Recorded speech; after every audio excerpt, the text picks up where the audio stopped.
वो सहाबा की जात आपको बताता हूं। अनस बिन नुज़ैर एक सहाबी, हुजूर उनके घर पर अक्सर जाया करते थे। दोपहर का वक्त था, नबी पाक सल्लल्लाहु अलैहि वसल्लम अनस बिन नुज़ैर के घर पर आए हुए।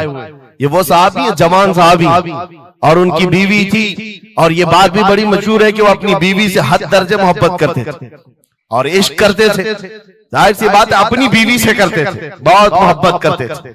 नबी पाक सल्लल्लाहु अलैहि वसल्लम उनके घर तशरीफ ले गए। थोड़ी देर में एक कासिद आया खत लेकर के, मक्का वालों की तरफ से कोई खत था। किसी ने हुजूर पाक सल्लल्लाहु अलैहि वसल्लम को खत भेजा। हुजूर ने खत लिया, अनस बिन नुज़ैर से कहा पढ़ो। अनस बिन नुज़ैर ने खत पढ़ करके सुनाया कि मक्का वाले जंगों की तैयारियां कर रहे हैं, फलां जगह से फलां कबीला आ रहा है, ऐसी ऐसी तैयारियां। खत में ये अहम मामलात लिखे गए थे, सीक्रेट थे। हुजूर पाक सल्लल्लाहु अलैहि वसल्लम ने खत को बंद करवाया। अनस बिन नुज़ैर से कहा, तवज्जो, फर्स्ट प्रायोरिटी क्या होती है? अनस बिन नुज़ैर से कहा, ये मेरा राज है जिसकी हिफाजत तुम्हारे लिए जरूरी, तुम्हारे अलावा किसी को ये खत की खबर नहीं होनी चाहिए। बस नबी पाक ने फरमा दिया तो फरमाया। सहाबा का अब अमल क्या है? हुजूर उनके घर से उठ करके बाहर जा रहे, तशरीफ ले गए। थोड़ी देर में बीवी अंदर से आई, महबूबा थी, इश्क करते थे, मोहब्बत करते थे अपनी बीवी से। आई, कहा अनस बिन नुज़ैर से कहा कि अल्लाह के रसूल आए थे, घर में क्या बातें चल रही थी? अनस बिन नुज़ैर ने कहा, मेरी मोहब्बत अपनी जगह पर, रसूलुल्लाह की इज्जत का मकाम और। इस राज की बात में तुम्हें मैं शरीक नहीं कर सकता, मैं नहीं बता सकता। हद दर्जे इश्क करते, मोहब्बत करते उस बीवी को कहा कि नहीं, ये बात रसूलुल्लाह की अमानत है। बीवी ने हंसते हुए कहा अनस बिन नुज़ैर से, कहा अनस क्या छुपाते हो, मैंने सब सुन लिया है। मक्का वाले जंगों की तैयारियां कर रहे, फलां कबीला फलां जगह, खत मैंने पूरा सुन लिया। इतना कहना था बीवी का, अनस बिन नुज़ैर खड़े हो गए और सीधे गर्दन पकड़ ली अपनी बीवी की, जिसको मोहब्बत करते, गर्दन पकड़ ली। कहा मैं इस गर्दन को उस वक्त तक नहीं छोड़ूंगा जब तक रसूलुल्लाह का फैसला ना आ जाए, कहीं मैं मुजरिम ना हो जाऊं कि रसूलुल्लाह के राज को इफ्शा करने के जुर्म में मैं अजाब में मुब्तला ना हो जाऊं। गर्दन पकड़ करके ही चले आए, बारगाह मुस्तफा में आए। कहा या रसूल अल्लाह, मुझे माफ कर दे, मैंने आपके राज की हिफाजत की, लेकिन मेरी ये औरत घर के अंदर से सुन चुकी थी, मैं गर्दन पकड़ा हूं। आका अगर आप फरमा दें तो मैं खत्म कर दूं इस राज को, ही खत्म कर, जिससे हद दर्जे मोहब्बत करते थे उस बीवी के बारे में।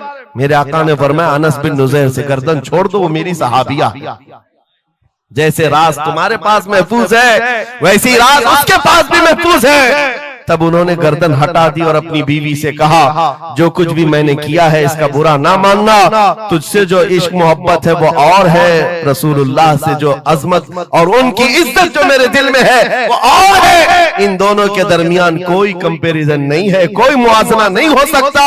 नबी पाक सल्लल्लाहु ताला अलैहि वसल्लम के सिलसिले में जो फर्स्ट प्रायोरिटी थी सहाबा की, इसी के मुताल्लिक कुरान कहता है अल्लाह ही के लिए इज्जत है, रसूल के लिए इज्जत है और इन मोमिनीन के लिए इज्जत है जिन्होंने फर्स्ट प्रायोरिटी दी है। आपको एक बात बता दूं, एक हबशी रंग के सहाबी, काले रंग के सहाबी हुजूर पाक सल्लल्लाहु अलैहि वसल्लम के पास आए, का शादी करना, लड़की कोई देता नहीं, चेहरा रंग काला, नाक चौड़ी। नबी पाक सल्लल्लाहु अलैहि वसल्लम ने फरमाया मैं तेरी शादी कराता हूं। अंसार सहाबा में से एक सहाबी के घर भेजा इनको पैगाम दे करके, और उनकी बेटी मदीने की सबसे खूबसूरत औरत, सबसे खूबसूरत लड़की है। और इस काले रंग के सहाबी से कहा जा उस घर पर, ये इम्तिहान के दौर है मेरे अजीज, इम्तिहान के दौर है। हुजूर ने फरमाया जाकर कहना कि मैंने भेजा है तुम्हारी बेटी से निकाह के लिए। ये काले रंग के सहाबी थे, आए उस सहाबी के घर, अंसारी के मियां बीवी बैठे हुए थे, बेटी अंदर थी। इनको आते ही पूछा कि क्या बात है, किस लिए आए? कहा सुना है आपके घर में जवान बेटी है, मैं निकाह का पैगाम लेकर आया। सादी सी बात, सीधी सी बात। उन्होंने ऊपर से नीचे देखा, उनकी लड़की, उनकी बेटी मदीने की हसीन तरीन खूबसूरत लड़की है और निकाह का पैगाम लेकर के आने वाला हबशी रंग का है। उन्होंने ऊपर से नीचे देखा और उसके बाद कहा जाओ हम बाद में बताते हैं। बस इतनी सी बात, मना नहीं किया, कहा जाओ हम बाद में बताते हैं। हुजूर पाक सल्लल्लाहु अलैहि वसल्लम की बारगाह में आएंगे, अपनी बेटी से पूछ लेंगे, आएंगे तुम्हारे पास। उस काले रंग के सहाबी के लिए कोई ताज्जुब की बात नहीं थी। वो कहते रोज रिजेक्ट होता था, यहां से भी हो गया। वापस चल पड़े हुजूर के दरबार में। तवज्जो मेरे अजीज, अंदर बैठी हुई वो दुशीजा, वो खातून, वो बेटी अंसार सहाबा की बाहर आई। पूछा बाबा कौन आया था? कहा एक नौजवान आया था। कहां से? रसूलुल्लाह ने भेजा था। किस लिए? बेटी ने पूछा बाप से। बाप कहता तेरे निकाह का पैगाम लेकर के आया था। बेटी ने पूछा आपने क्या कहा? कहा कोई मैच नहीं है, तुम्हारा और उसका कोई मैच नहीं था। मैंने कहा बाद में देखा जाएगा। बेटी वहीं खड़ी होकर के कहती है बाबा आपको पता है आपने किस कासिद को वापस भेजा है? आपने उस आने वाले के रंग को देखा, भेजने वाले के हुस्न को नहीं देखा। किसने भेजा आपने वो नहीं देखा।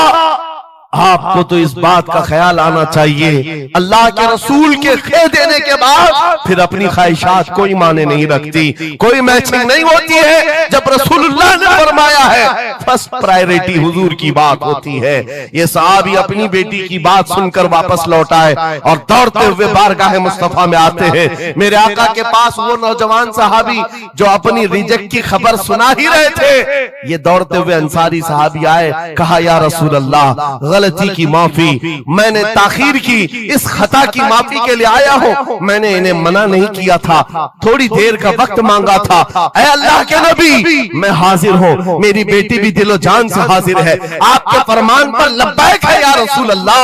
हुजूर पाक की बारगाह में जब वो सहाबी ने कहा मेरे अजीजों ये सहाबा का वो ईमान था जहां उन्होंने अपनी ख्वाहिशात को खत्म कर दिया था, अपनी ख्वाहिशात को कत्ल कर दिया था। वो ये नहीं देखते थे मेरे मैच क्या है, मेरी ख्वाहिश के मुताबिक क्या चीज है। आज जैसे दीन पर अमल करने के लिए भी नौजवान ये सोचते हैं मेरी मर्जी के मुताबिक हो तो अमल करूंगा। नहीं, हम यहाँ पर जीने के लिए आए हैं, अपनी मर्जी से जीने के लिए नहीं आए, रसूलुल्लाह की मर्जी से जीने के लिए आए हैं। ताजुल शरिया ने जिसके मुतालिक कहा था जिंदगी ये नहीं है किसी की किसी के लिए, जिंदगी है नबी की नबी के लिए। ना समझ मरते हैं जिंदगी के लिए, जीना मरना है सब कुछ नबी के लिए। सुभान अल्लाह। नारे तकबीर, नारे रिसालत, नारे हैदरी, उलमाए अहले सुन्नत, हजरत अल्लामा मुफ्ती सलमान अजहरी साहब। सुभान अल्लाह सुभान अल्लाह। मेरे अजीजों उन सहाबा ने फर्स्ट प्रायोरिटी जो दी है वो गैरत के साथ किया करते थे कि हुजूर की बात है तो फिर सबसे पहली बात। जब हम ये सारी चीजों की तरफ आगे बढ़े अल्लाह करीम इज्जतें फिर नवाजेगा, इज्जतें वापस आई। उनके जो हम गुलाम थे खल्क के पेशवा रहे, उनसे फिरे जहां फिरा फिर आई कमी वकार में। जो इज्जत में कमी आई है ये डोर के टूटने से आई है, या डोर के कमजोर होने से आई है। पूरी दुनिया आज एड़ी चोटी का जोर सिर्फ इस बात पर लगाती है, इस बात पर लगाती है कि तुम हुजूर पाक की मोहब्बत की बात ना करो, बाकी कोई बात करना करो। आपको पता है नमाजों की तबलीग करने वाले चिल्ले छट्टियां और भी दीगर बहुत सारे लोग मौजूद हैं। छट्टी शरीफ तो सरकार गरीब नवाज की मैंने साथ में कह दिया, लेकिन नमाजों की सिर्फ अमल की तबलीग करने वाली बड़ी बड़ी जमातें हैं, उनसे न गवर्नमेंट को कोई खतरा है न इजराइल को खतरा। हाँ आप देख लेना, मालूम कर लेना मेरी इस बात। इजराइल जैसा कट्टर दुश्मन इस्लाम वो तक कुछ तंजीमों को कहता है ये सेफ तंजीम है, मुसलमानों में सेफ तंजीम है। कौन सी? जो सिर्फ नमाज रोजे की बात करती है और कुछ नहीं करती बस। हाँ डेंजर तंजीम वो है जो लब्बैक या रसूल अल्लाह कहती है। क्यों?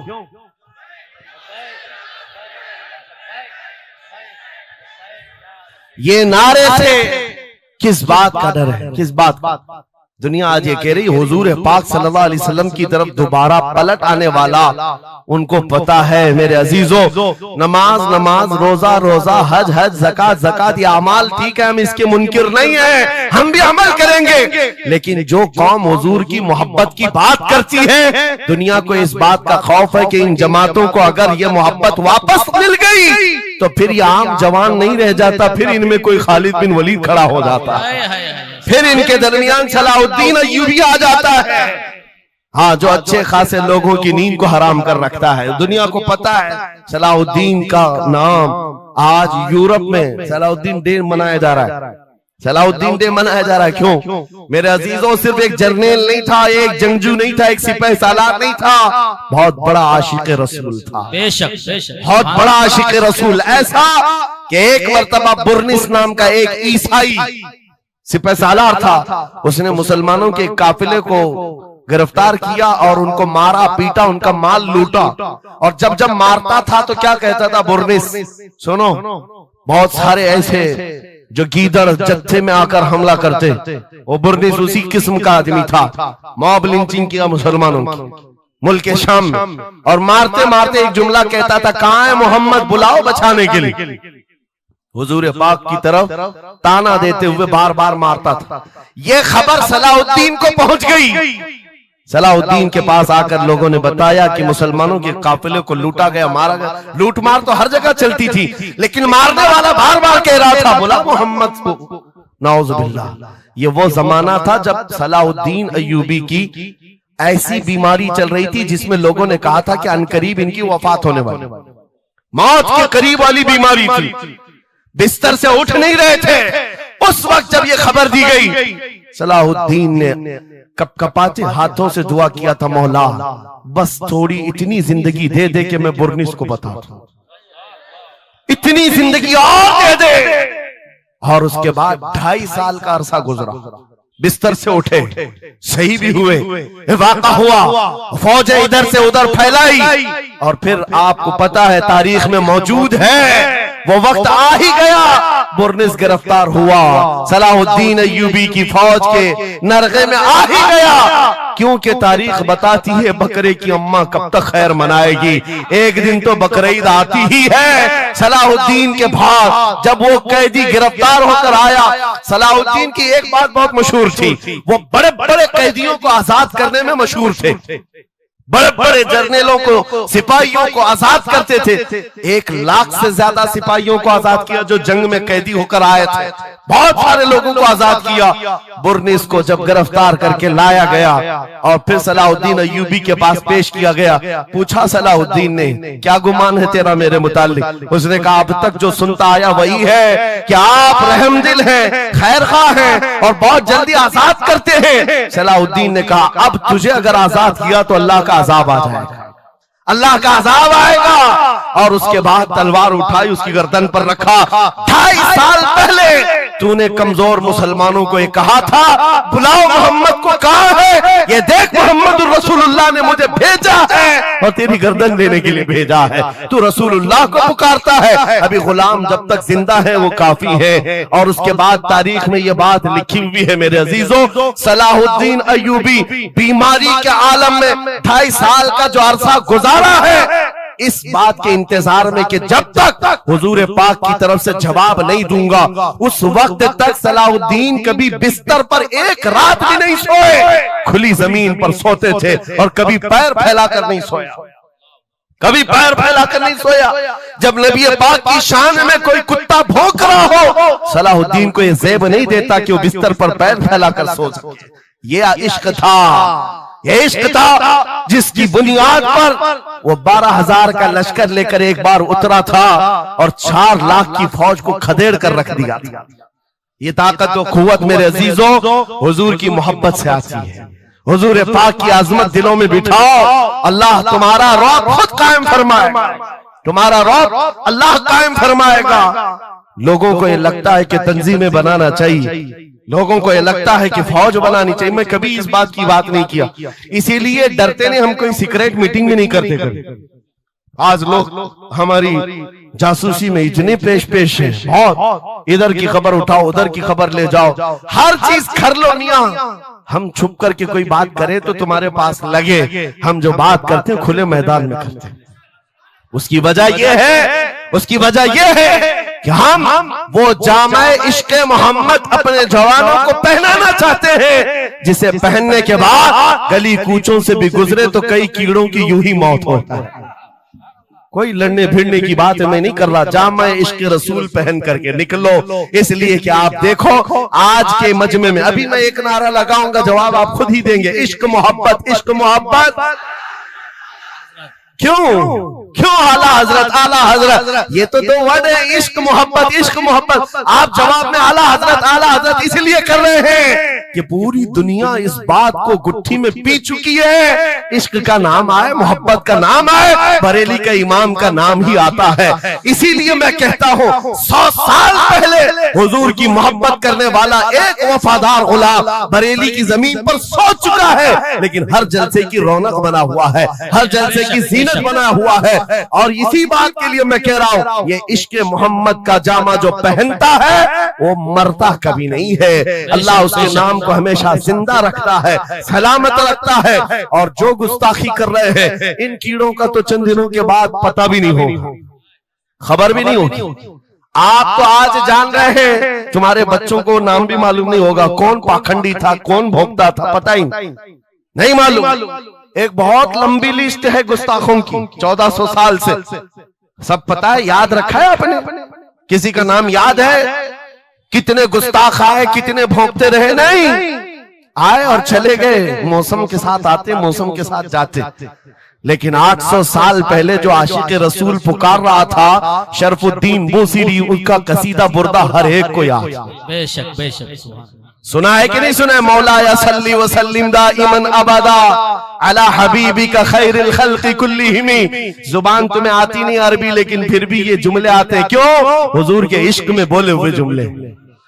बलगल उला बि कमालिही कशफत दुजा बि जमालिही हसनत जमीउ खिसालिही सल्लु अलैहि व आलिही। अरबी में सादी शिराजी ने कहा, लेकिन जब कभी ये बंदा आज भी पढ़ता है तो झूमने लगता है, मतलब माना मालूम भी ना हो। गुस्ताखों को याद नहीं रखा जाता, आशिकों को हर जमाने में याद रखा जाता है। मुझे पंजाबी नहीं आती, लेकिन पंजाबी शायर पीर मेहर अली गोलरवी ने जब हुजूर पाक का दीदार किया और पढ़ा था, तो उनका कसीदा पढ़ते हैं तो झूमने लगते हैं। मुख चंद बदर शाशानी है, माथे चमके लठ नूरानी है, काली जुल्फ ते अख मस्तानी है, मखमूर अखे हिन मद भरिया, उस सूरत नू मैं जान अखा की जान जहां अखा, सच अखा रब दी शान अखा, उस शान तो शाना सब नबिया। सुभान अल्लाह मा अजमलका मा अकमलका मा अहसनका, किथे मेहर अली किथे तेरी सना, गुस्ताख अखे किथे जारिया।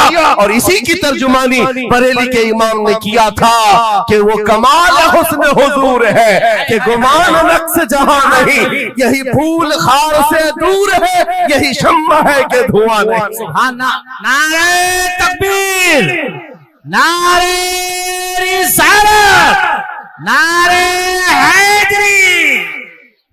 मेरे अजीजों, इज्जत रसूलुल्लाह के कदमों से वाबस्ता है, ये मैं आपको बता रहा हूं। ये तो दुनिया की बात है, ये दुनिया की बात। आज मैं आपके दरमियान यहां से खिताब कर रहा हूं। मुझे ये जब आपकी कमेटी वाले हजरात आए थे, मुझे पहले तो जगह का इल्म नहीं था, लेकिन जब बताया गया तो मैं हैरत में था। इधर ही करीब में कमिश्नर हाउस भी है, हाँ यही सामने आकर के हमें खिताब करना है, कोई बात नहीं। आज यहां से लेकर बंगाल की खाड़ियों, गुजरात से लेकर कश्मीर तक, हर जगह तकरीबन 22 स्टेट में मैं जाकर देखकर आ रहा हूं। पिछले 200 जलसों से खिताब कर, हर जगह का डीएनए मुसलमानों का एक ही है।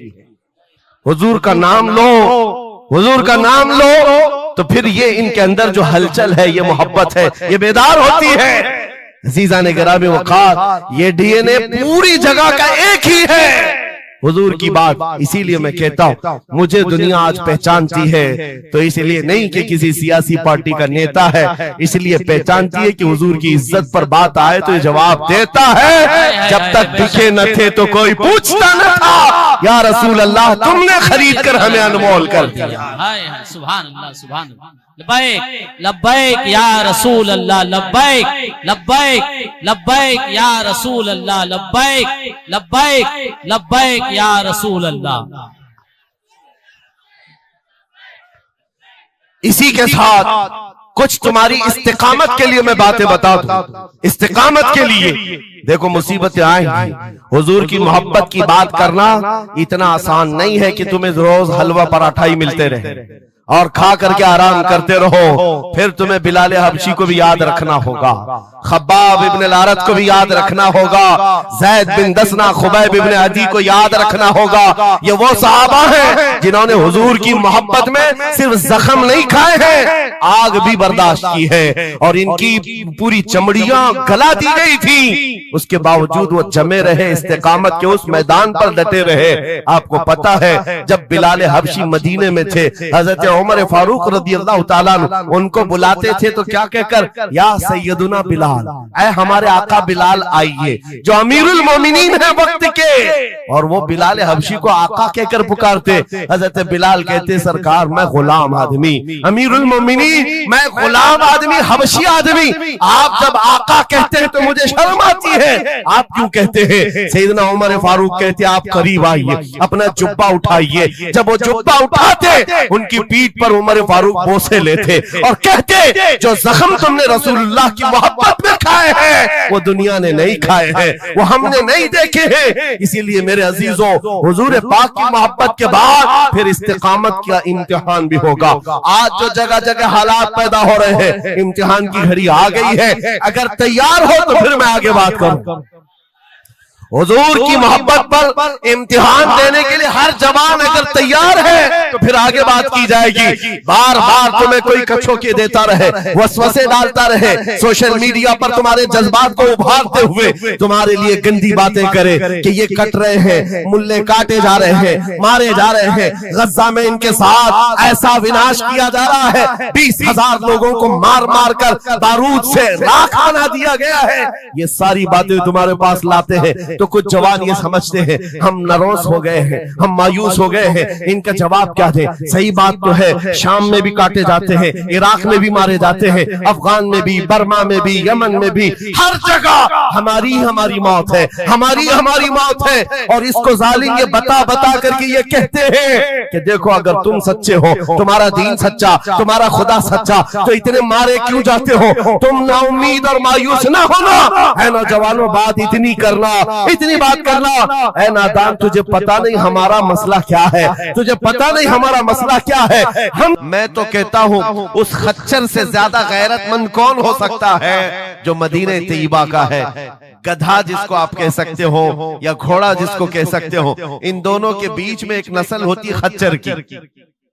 खच्चर, हुजूर पाक सल्लल्लाहु ताला अलैहि वसल्लम के पास एक खच्चर तोहफे में लाया गया था खैबर की जंग में। हुजूर पाक ने कबूल किया। यहूदियों का इलाका है खैबर, वहां हुजूर पाक सल्लल्लाहु अलैहि वसल्लम की बारगाह में जब ये हदियतन आया, और वो हदिया जिस पर हुजूर ने सवारी की, जिंदगी भर मेरे आका सल्लल्लाहु अलैहि वसल्लम जिस खच्चर पर सवारी करते रहे, ये तोहफे में आया था। जानते हो जिस वक्त ये खच्चर हुजूर की बारगाह में हदियतन पेश किया गया, नबी पाक सल्लल्लाहु ताला अलैहि वसल्लम से वो अपना सर हिला हिला करके बात कर रहा था और हुजूर मुस्कुरा रहे थे। साहबा ने पूछा, आका ये क्या कह रहा है? सुनो तवज्जो, हम उम्मत हैं और हुजूर पाक सल्लल्लाहु ताला अलैहि वसल्लम से मोहब्बत करने की बात करते हैं। अशरफुल मखलूकात है, जानवर नहीं, लेकिन एक जानवर नबी पाक सल्लल्लाहु अलैहि वसल्लम के दरबार में क्या कह रहा है? हुजूर फरमाते हैं, ये खच्चर मुझसे कह रहा है, आका अब तक मैं एक यहूदी की मिल्कियत में था, मेरा मालिक यहूदी था और उसी के घर में रहता था, वो मुझसे सामान लदवाता था इधर से उधर, लेकिन या रसूल अल्लाह सल्लल्लाहु अलैहि वसल्लम जब कभी वो मेरी पीठ पर बैठना चाहता मैं गिरा देता, मैं बैठने नहीं देता था। खच्चर कह रहा है यहूदी मेरा मालिक था, लेकिन जब भी वो बैठने की कोशिश करता मेरी पीठ पर मैं उसे गिरा देता।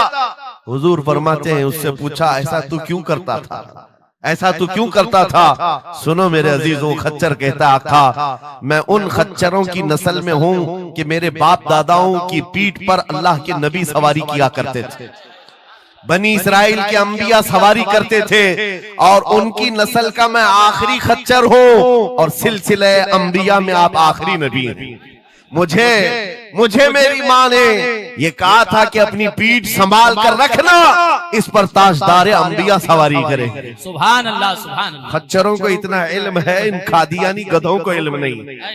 खच्चर का अकीदा है कि अल्लाह के नबी आखिरी नबी, आखिरी रसूल है, मेरे अजीजों अपनी पीठ को संभाल कर रखा कि कोई और बैठने ना पाए, कि अल्लाह के रसूल बैठने वाले हैं। और उसके बाद आपको पता है उस खच्चर पर सवारी सिर्फ रसूलुल्लाह ने फरमाई, और वो खच्चर कितना गैरतमंद था, कितना गैरतमंद था कि उस पीठ पर किसी और आलाइश को और नापाकी को कभी गवारा नहीं किया। और हद तो ये है, हदीसों में मौजूद है, हुजूर पाक सल्लल्लाहु तआला अलैहि वसल्लम की जब वफात हुई तो ये जिंदा रहा, लेकिन जानते हो सिर्फ 3 दिन के बाद बीर गरस एक कुआं है जिसमें छलांग लगाकर ये जान दे दी कि अब इसके बाद कोई नहीं बैठेगा जो रसूलुल्लाह की सवारी है। मेरे आका सल्लल्लाहु तआला अलैहि वसल्लम से निस्बत का एहतराम जानवर इतना करते थे, तुम्हारी निस्बत तो उम्मत की है, तुम्हारी निस्बत उम्मत की है। क्या तुम्हें यह ज़ेब देता है कि जिन आंखों को तुमने संभाल रखा है मेरे आका का दीदार करना है, तो इन आंखों को गलाजत में कैसे हम डाल सकते हैं, कैसे बेहयाई में डाल सकते हैं? इन हाथों को क्यों नहीं संभाल कर रख सकते कि ये हाथ मेरे आका से मुसाफा करने वाले? अकीदा है कि नहीं है? यकीन है कि नहीं? मेरे आका ने फरमाया क़यामत के दिन मैं मुसाफा करूंगा। हुजूर पाक सल्लल्लाहु तआला अलैहि वसल्लम से जब मुसाफा करने की तमन्ना है तो फिर इस हाथ की कितनी हिफाजत होनी चाहिए। वो खच्चर अपनी पीठ पर किसी और गैर को बर्दाश्त नहीं किया, सिर्फ इसलिए कि ये पीठ मैंने संभाल रखी है अल्लाह के रसूल के लिए। आज हम बच सकते हैं अपने हाथों को, अपने पैरों को, अपनी आंखों को, अपनी जुबान को सिर्फ इसलिए बचा कर रखें कि ये सारी अमानत रसूलुल्लाह की है। क्यों? बरेली से यही तो आवाज आती है, हमारा अपना कुछ नहीं है, दहन में जुबान तुम्हारे लिए। या रसूल अल्लाह बदन में है जान, और हम आए यहाँ और उठे भी वहां। जब रसूलुल्लाह के लिए जीना है तो मेरे अजीजों हमें हर शय की हिफाजत भी जरूरी है। कहीं ऐसा ना हो कि हमारी गर्दन में कोई दूसरा पट्टा डालने की कोशिश कर रहे, कभी ना हो कि किसी और की गुलामी का पट्टा हमारी गले में पड़ जाए। नहीं, हम रसूलुल्लाह के जन्नत रसूलुल्लाह।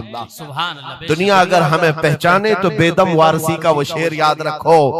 बेदम वारसी बड़े आशिक रसूल हैं, कहते हैं सके तैबा सब मुझे कह कर के पुकारे, बेदम यही रखियो मेरी पहचान मदीने वाले।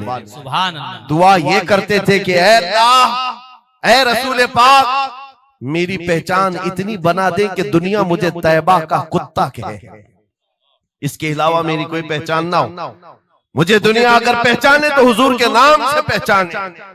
अजीज़ान गिरामी वक़ार, इतनी गैरत तो तुम्हारे अंदर आनी चाहिए कि हुजूर पाक सल्लल्लाहु तआला अलैहि वसल्लम से हमारा नाम जुड़ा हुआ है और हमें हर शय को संभाल कर रखना है। सिर्फ एक बात मैं बता दूं, बहुत सारे नौजवान मोहब्बत करते हैं हमसे, हमें पता है, बेइंतहा मोहब्बत करते हैं। किसी नौजवान को उठाकर मैं कहूं ये ले मेरा अमामा, मैं आज तुझे पहना देता हूं, खुशी से वो लेकर के जाए, जाहिर सी बात है उसके दिल में अगर मेरी मोहब्बत है तो ये अमामा पहन करके निकल जाए। मैं उससे पूछता हूं कि जब ये सर पर अमामा हो तो क्या शराब की दुकान पर खड़े हो सकते हो? क्या किसी आवारा गर्दी में जा सकते हो सर के अमामे की कदर तुम रखे हुए?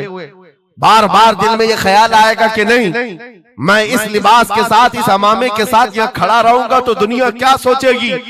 सिर्फ मैं तो एक निकम्मा आदमी हूं, मेरे अमामे को पहनने के बाद तुम्हारा एहसास ये हो सकता है कि मुझे ना शराब के अड्डे पर जाना होगा, ना ताश के पत्तों पर, ना ही आवारा गर्दी में, ना किसी गली कूचे में, बल्कि उसे एहतराम लाजिम होता है।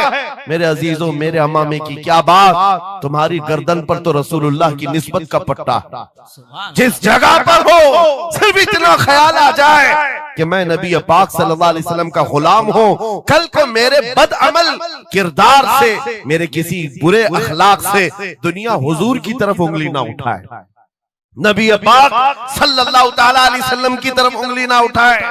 ये आज आपकी जरूरत है मेरे अजीजों, तुम्हारी निस्बतें हुजूर से वाबस्ता है तो तुम्हारा हर अमल दुनिया के सामने आईने की तरह है। जानते हो जब ईद हो, बकरीद हो के जुलूस ईद मीलाद हो, दुनिया तुम्हें देखती है और पहचानना चाहती है कि कौन है मोहम्मद सल्लल्लाहु अलैहि वसल्लम। तुम अपने अखलाक से सफीर हो, तर्जुमान हो रसूलुल्लाह के, अपने आमाल से हुजूर पाक सल्लल्लाहु अलैहि वसल्लम की तर्जुमानी कर सकते हो और दुनिया हुजूर की तक पहुंचने का तुम जरिया बन सकते हो। आज एक हदीस में आपके सामने रखता हूं। हजरत उमर फारूक का दौर है। एक शख्स मदीने तैयबा में कर्जा लिया था किसी से और कर्ज चुका नहीं पा रहा था, और वो भी सहाबी हैं जिनसे कर्जा लिया है। उन्होंने आकर के मुकद्दमा कर दिया हजरत उमर के पास। तवज्जो से हजरत उमर ने उस कर्जदार को बुलाया, कर्ज जिसके ऊपर था, बुलाया, कहा कि इनका कर्जा क्यों नहीं अदा करता। कहा मेरे पास कुछ चीज है नहीं, अदा कर दूंगा, मुझे मोहलत चाहिए, टाइम चाहिए। कहा कितना टाइम? बस 2 दिन का वक्त दे दें, मैं जाऊंगा अपने वतन और आकर के मदीने में इनका कर्जा अदा कर दूंगा। लेकिन अब वो पकड़ा गया हुआ आदमी है, इसको छोड़े तो किसकी जमानत पर छोड़े? जाहिर सी बात है, कोर्ट में जब तुम्हारी गिरफ्तारी हो जाए, कचहरी में कोर्ट में हाजिरी होती है तो कोई ना कोई जामिन होता है जिसकी जमानत पर तुम्हें बेल दी जाती है। हजरत उमर ने पूछा, कोई तुम्हारा जमानत लेने वाला है यहाँ मदीने में?